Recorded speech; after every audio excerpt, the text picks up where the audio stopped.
Hello everyone. Hello. Are you all right? How are we? We okay? Yeah. Hello. Hello. Yeah, nice to meet you. Thank you very much for everything you've been doing. Eddie, pleasure to see you as always. Different sort of location today. You've of course come down to the foundation to check out Football Talks. What's it been like for you? What impression have you had of it? An amazing place. The Newcastle Foundation here is doing brilliant work with the local community. So today coming in, didn't quite know what to expect, but straight into a game of walking football. Got the coaching team together, gave them a team talk, a clean sheet, a win and a goal. So nothing could be better. But on a serious note, some brilliant work being done here and thoroughly enjoyed it. How interesting was it to listen to some of the tales from the participants of this Football Talks programme and obviously this whole subject surrounding mental health? Yeah, I think inspiring. Education for me as well, because you come here and you're not quite sure what happens and the routines that people go through, but you hear them talk about, just talking about the walking football for a start, the impact it's had on people's mental health, their mental well-being, feeling included, giving them a purpose to get up, giving them also exercise and the ability to keep fit. There's so many positives to have to take from it. And you also, allied to that, you can see the passion for Newcastle shining through as well, with the stadium just around the corner. So brilliant location, and yeah, as I say, so many positives. So Football Talks came into place during the pandemic at the worst stage when we were all restricted to being in our homes. So for our walking footballers particularly, they were socially isolated in terms of not being able to have them conversations, restricted to be in their homes. So it was just an opportunity for people to come, talk about past, present and future footballing topics. So they do that every single week on 2 times a week. But what we found, because of the success of it, we've continued it post-COVID because of all the benefits on the mental well-being, the social benefits as well. And what we've found as well is people actually have the opportunity to open up about their mental health experiences. So it's been massive. So for something just as little as talking about football, the benefits are huge. I was reading a statistic before I turned up today, and it was saying that basically the North East has the highest suicide rates in England in recent years. How sobering a statistic is that to hear because of mental health? Yeah, I think that's alarming, and I think that is concern everybody associated not just with the North East but in England. And I think we need to try and find solutions to people's problems. And talking is I think, the first port of call for me. And I think a lot of, especially male population, don't tend to talk, knowing as a man myself, it's not something we do very well. So I think if we can encourage people to be social, to meet together and to talk through their problems, hopefully goes one step to trying to solve that problem. Of all suicides, 75% of which are male. So we feel through football, through Newcastle United, we're engaging with the perfect target audience to try and get them stats down. But yeah, we do have a problem in the North East, so if football can help get them suicide stats down, fantastic. And I'm sure Football Talks will contribute towards that. From a personal perspective, how much, not involvement I suppose, but how much have you kind of had to deal with the mental health side of things from maybe yourself or family or friends in your life already?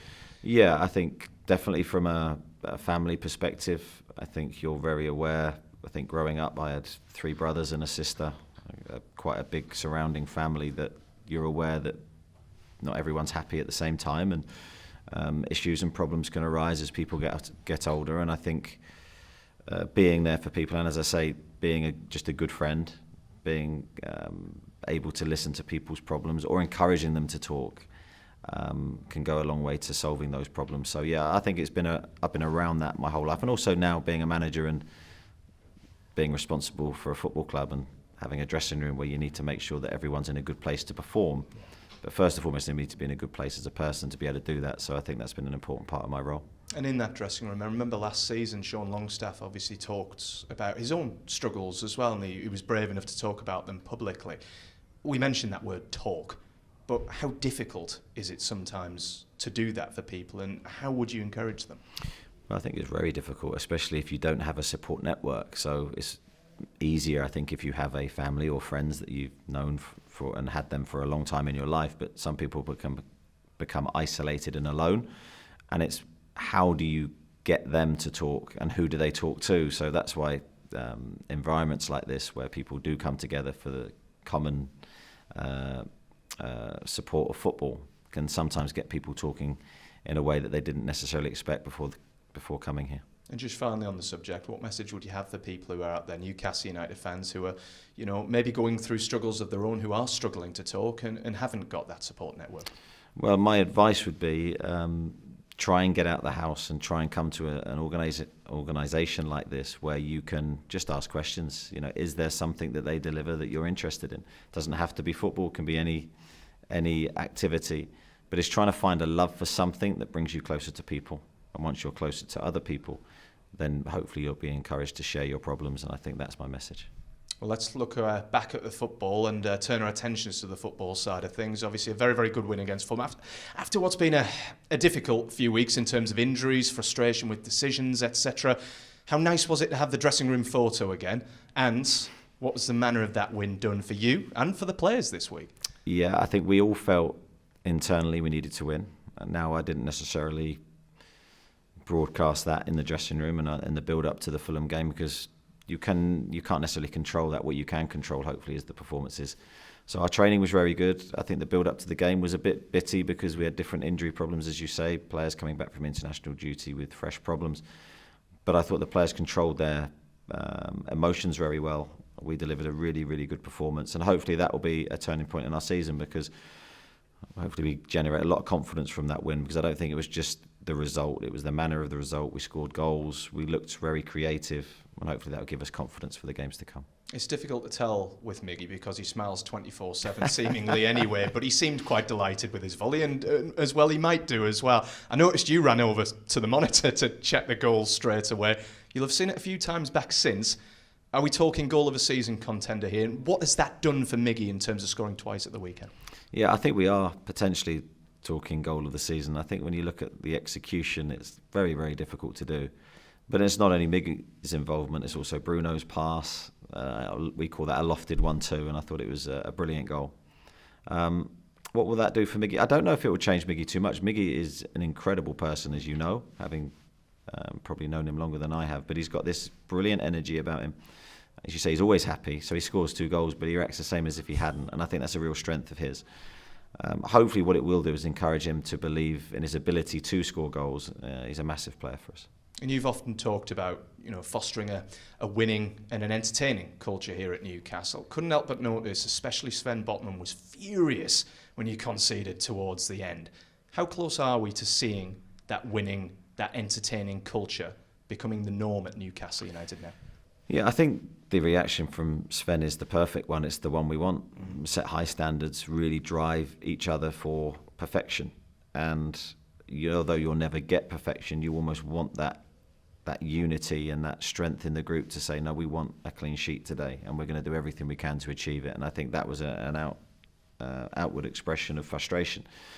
And I was really pleased with that. I was really pleased with the team's response to the challenge of trying to perform well in that game.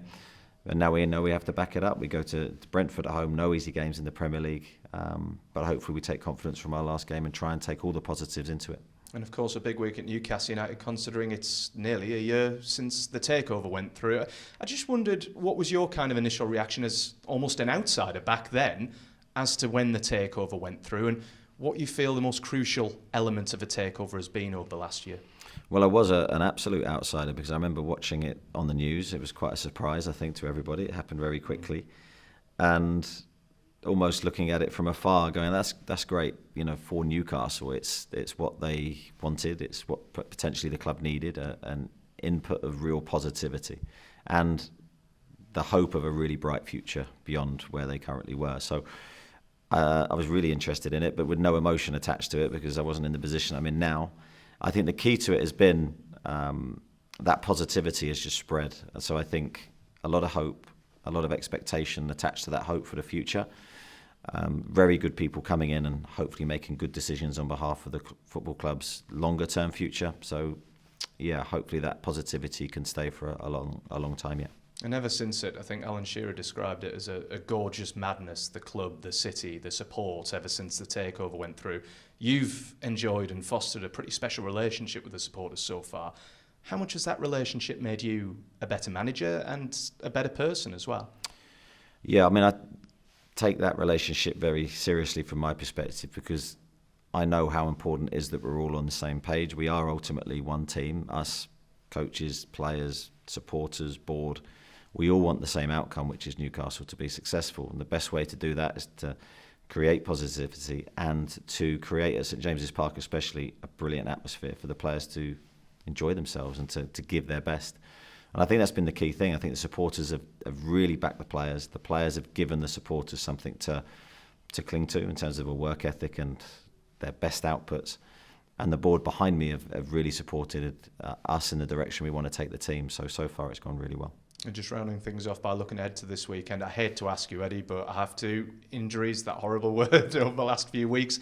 How are Newcastle looking in terms of Alan St-Maximin, Alex Isak, and possibly John Joe Shelby as well? That's a little bit more long term. Yeah, we're okay. We're hopefully coming through the worst of the situation we had a couple of weeks ago.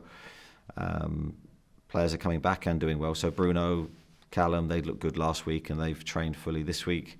Maxi will be getting closer and closer, so we've been pleased with where he's at. John Joe's slightly further behind, I think, but is doing really well. So some positive news on the horizon for us, and hopefully we can get the strength back into the group very soon. And just on Brentford, it'll be great to actually see you on the touchline at St James's Park when Newcastle play Brentford after everything that went on last year. Obviously, the 4 goals came against Fulham. Last couple of home games, Newcastle have struggled a little bit for goals. How much or how big is this challenge now to produce those goals, that creativity again on Saturday at home? Yeah, I think that's the challenge for us, but I think it's one that we can embrace and attack. I think we've been very close. I think the Crystal Palace game, I thought we played very well, and we were really unfortunate not to score not just one but a couple of goals in that game. Bournemouth game was slightly different. I think we were disappointed, but we did very well against Fulham, and we just want to take the positivity from that, and a lot of chances, a lot of really good finishes, a lot of good goals. Hopefully we can carry that momentum into this game. And just very finally, I know one of your favourite quotes, you've got so many, is make each day your masterpiece. You're coming up to a year now. I hate to remind you that your anniversary is coming up as well as Newcastle United manager. How would you describe each day at Newcastle United? You put me on the spot, don't you? It's I don't know if I have a quote for it. It's doing this job is an absolute honour, privilege. It's inspiring for me. I'm loving the feeling of being Newcastle manager, and I think that's so important for me to feel that enjoyment. I'm doing my best to bring success, and that won't stop every day to try and maximise my effort for the team. So that's not a quote, that's just a lot of long words jumbled together, but I can't give you a quote, I'm afraid.